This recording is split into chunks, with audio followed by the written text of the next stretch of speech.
Hi, this is Denise of Paper Crafty, and I've had some requests to show how I constructed this folio.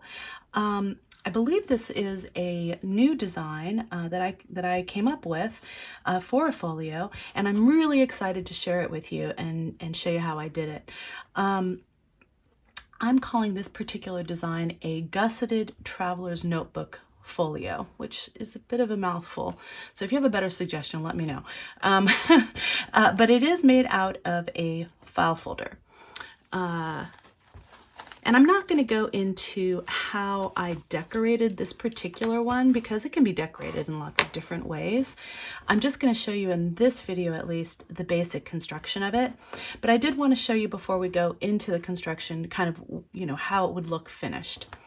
So, and there is a complete walkthrough of this folio, and I'll leave the link in the description box below.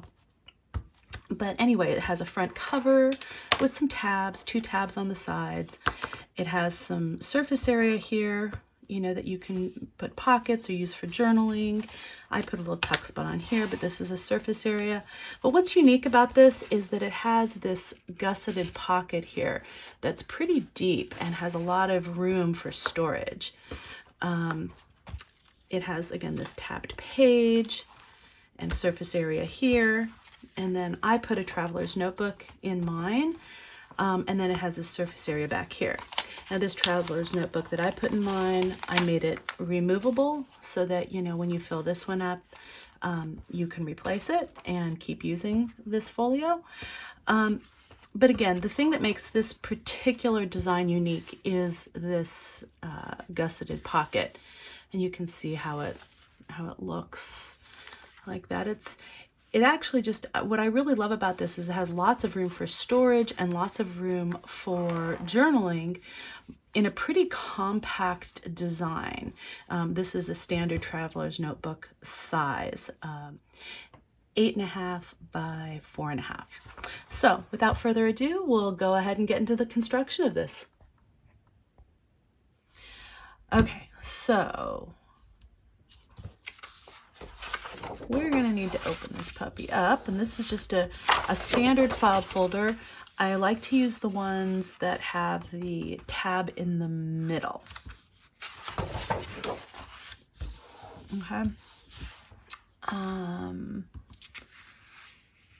All right. So we're going to go ahead and use our scorer, and we're going to score not on the side, unfortunately, that already has the score lines. Unfortunately, we have to score them on the other side. So let's see, I gotta get my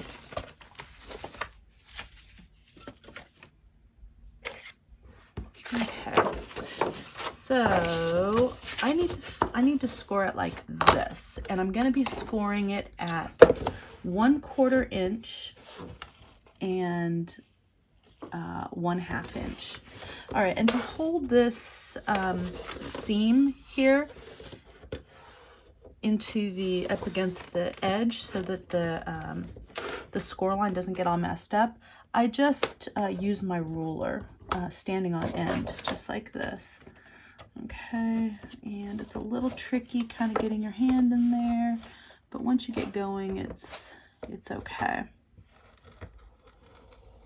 All right. And I go all the way down.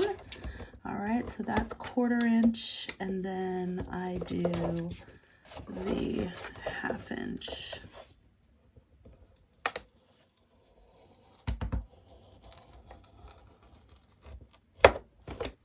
There we go. Okay.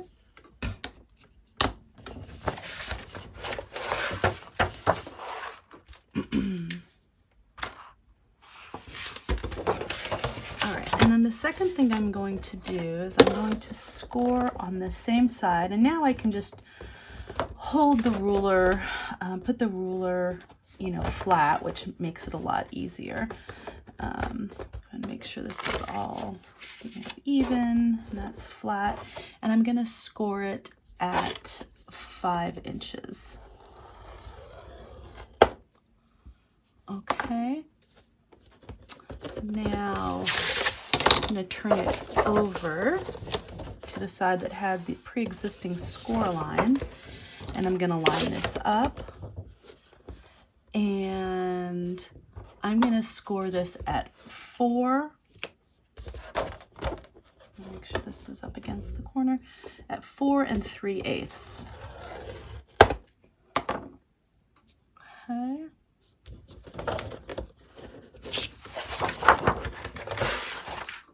Okay, so I'm done with the scoreboard for now.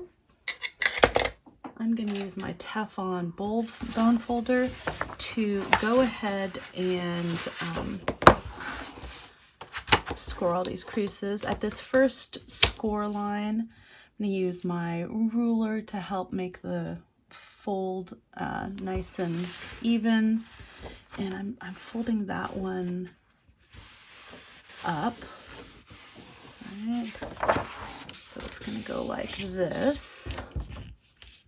I'm just going to burnish that down. And I'm right-handed, so it helps me to just turn this around. And at this other one, I'm just going to fold that one. Where's the score line? There it is. I'm just going to fold that one just on top of that. And I'm going to burnish that down. Okay, so it's making like a little M. It's just a little gusset, essentially. Okay, this side, I'm going to go ahead and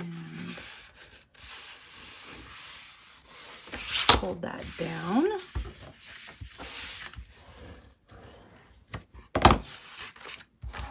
And this side,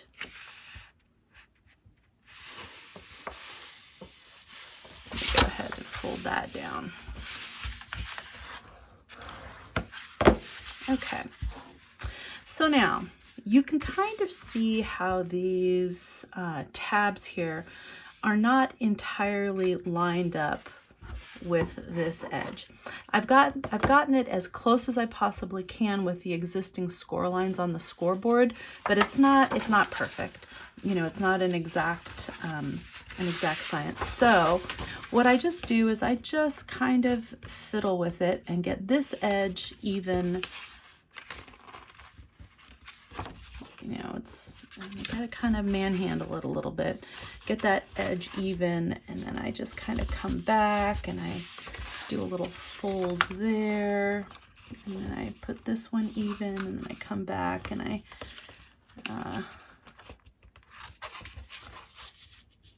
kind of fold that down there. Okay, and then eventually I can get them both together up against the gusset like that, and just hold it down, and then I'm able to burnish this. So what this is going to have is here, it's going to be, you know, just a deep fold. It's, you know, not just a simple fold. It's going to be, you know, a little bit dimensional at the fold line, which is just what we want. It's perfect. Okay, and make sure this is nice and even here at the gusset. Okay, and then I'm going to go ahead and do the same thing with this one. I'm just going to line this up. You got to kind of manhandle it a little bit. Doesn't exactly want to do it. So I'm just going to line this line right up along the gusset.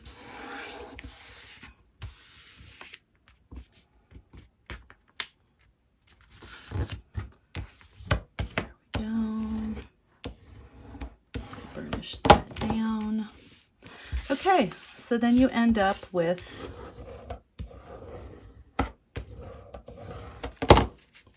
two very deep folds, one here and one here.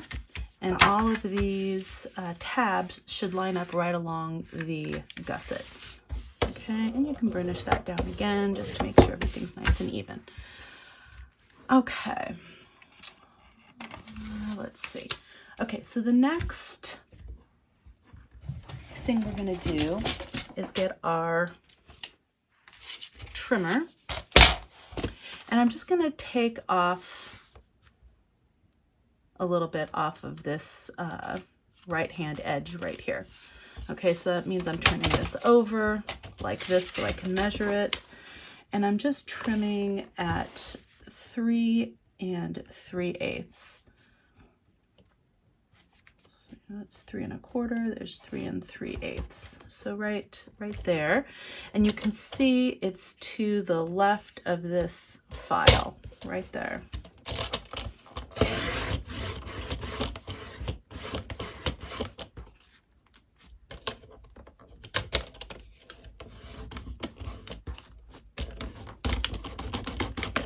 There we go. Okay, I'd manhandled that a little bit too. Okay, and then we're gonna go over here.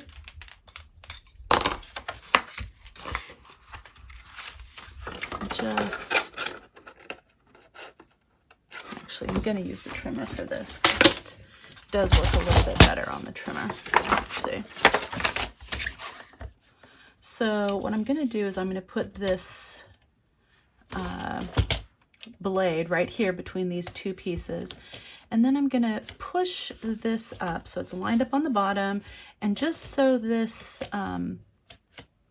you can feel it when this, well, let's see, do I have something I can show you with? You can feel it when this edge right here hits up against the blade in there. All right, so that's what you're gonna do. Make sure everything's lined up. Okay. There we go. And then I'm just gonna cut that piece off right there. So super simple. Okay. All right, so then we're good with that for the moment. I'm gonna set that aside. I'm gonna take this, and let's see.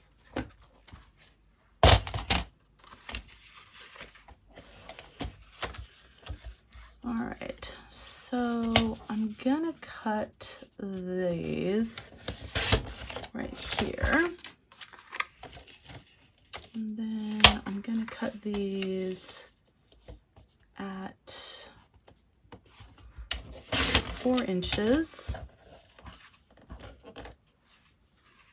and I'm just going to cut this, and there's 2 pieces here, so I'm going to cut them the same, and I'm going to cut this at 3 inches, and I'm taking off this little divot part. So these are now 3 by 4 rectangles.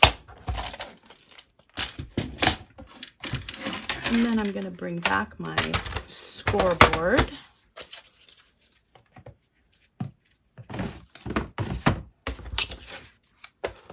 And I'm going to do these one at a time just to make sure I get this right.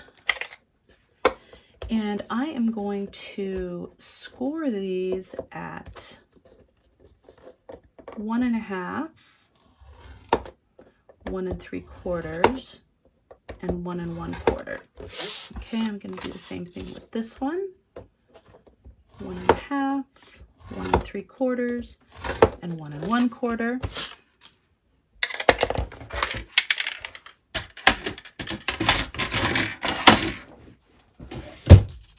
Okay, and then I'm just going to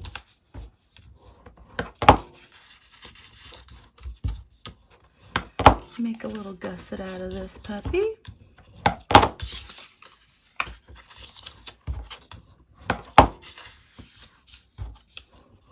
When they're not very long pieces, it's pretty easy to fold these. Okay, and then I'm going to take both of these at the same time, and I'm just going to cut like a 45-degree angle. And it's kind of important that this be a pretty deep 45-degree angle, at least on one side. And then this one on the other side can be a more shallow angle. I don't know, 25, 30 degrees is fine. Oops. I'm gonna go from the corner. There we go. Okay. All right, and so when we go to glue these in, this will give plenty of room here for this gusset to work. And then the same on this side. This will glue in like this. If you don't have a really deep, 45-degree angle, you won't be able to stand this up in here like this. Okay, and you'll have like a gap down at the bottom of your gusset. So that's a good way to kind of get your gusset to, look really pretty. Okay. All right, so at this point, we can just, set these to a side for now. At this point, this is the point at which I reinforce both of my seams, my seam here and my seam here, and then my gusset right here. And I just use a little bit of art glitter glue, and I glue in some seam binding.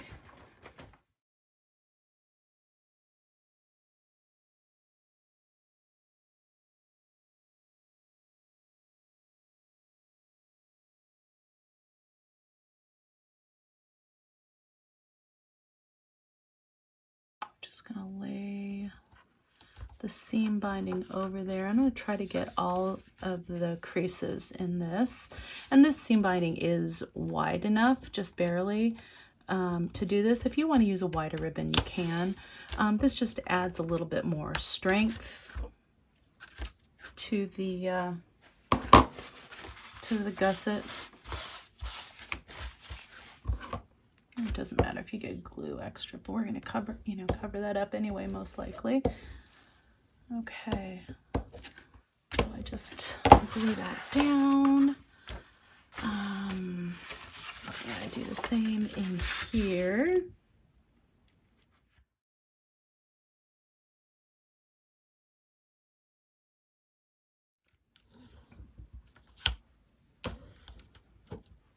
Okay.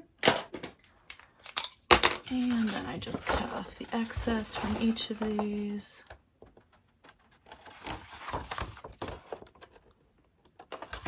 This one you want to make sure it goes down flat, and it'll refold very easily when you're done. So you don't have to worry about that.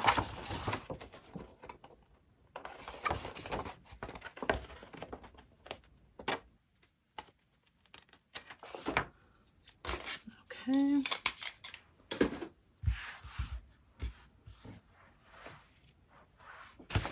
All right, and then I'll just let that dry.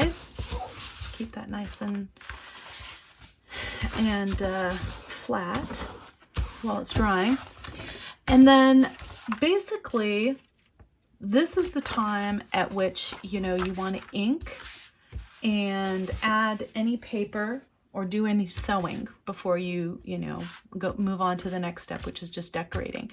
But this is essentially what the folder looks like. And all we have to do now, and once you've done all the inking and glued the paper and all the sewing that you want to do, then you can glue in these gussets. So in this video, I'm not going to show you how I decorated this folio. I'm just going to give you some general tips on it. If you'd like to see a walkthrough video of I don't know if I'd recreate this one, but how I would go about decorating this, just leave me a comment in the comment section below, and maybe that can be a future video. But I just wanted to show you that when I covered this, I did it in panels, and I did it 8 by 4, and I tried not to go over the crease here, and that just allows it to fold a little bit nicer. On this one, I did go over the tab. I did the same thing here. I added a panel on this section, and I added a panel on this section. I did cover the interior of the Gusseted Pocket with some book page. I like the look of having something on the interior. You don't have to do that if you don't want.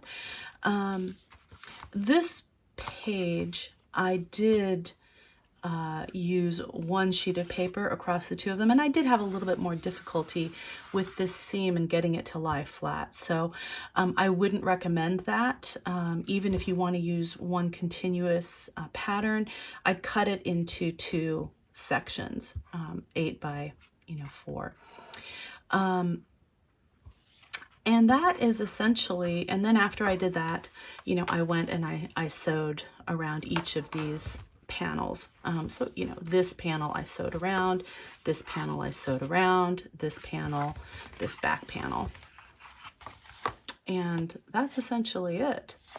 It's pretty simple, honestly, in terms of decoration. I mean, you can get as detailed and as fancy as you want, but the basic construction is fairly simple for this. Okay, and then, once you have, again, you've covered each of these panels, this will be the interior.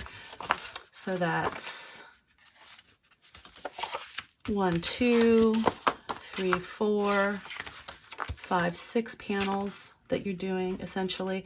After you've covered that, inked if you wanted, and sewn if you wanted, then you can go through and you put this deeper 45-degree angle over here, and then just glue this into place. I used art glitter glue. You can use whatever you'd like, but you just, glue this, set it inside, just line up this little tip, this tip with this side here, like that. Add glue here, and then just close this up like that and let it sit. And I did that on both sides. I am not going to close this right now permanently because I do want to decorate this before I go ahead and glue these tabs in, but I'm just going to use some removable tape runner just so you kind of get the idea of what I did and how I did it.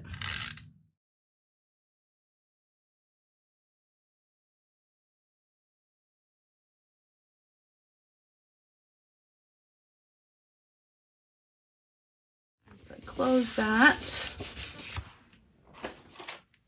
and burnish it down. You might have to adjust this slightly in terms of the edges to make sure everything lines up properly. But if you use art glitter glue, that gives you a little time to adjust. And then to help it dry, when I'm using glue, not tape, I will add some clips here to this edge.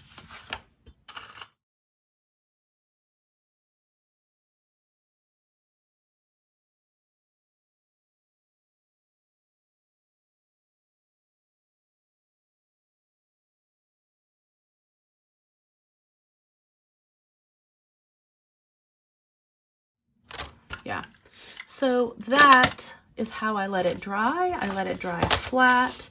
I might put something, a book or something over the top of this just to make sure that it lies nice and flat while it's drying. And then when I'm done, I take all of these off. Of course, this is already, I've got the paper on there, right? And then this is your Gusseted Pocket. Whoops. Oh, that did not work super well with the tape. See, that's why you glue it. But you see, you get this gusseted pocket right there. And then it opens up. Yeah, so that's why I would not recommend tape. I would use, you know, this is just removable tape, but I would use glue to make this permanent. All right, so that is how I make my Gusseted Pocket Traveler's Notebook Folio. And I hope you enjoyed this process. I hope you learned something. I hope you try this out. It's really a lot of fun to make, and I think these would be really, really handy. This one that I am doing here, I think I'm going to make this into a travel notebook because I think the Gusseted Pocket would be really handy on trips to put, you know, different memorabilia, receipts, you know, things like that. So if you enjoyed this video, please give it a thumbs up. Leave me a comment in the comment section below, especially if you want to see how I decorate this folio.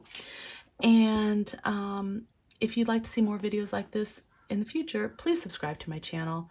Again, this is Denise with Paper Crafty, and have fun getting crafty.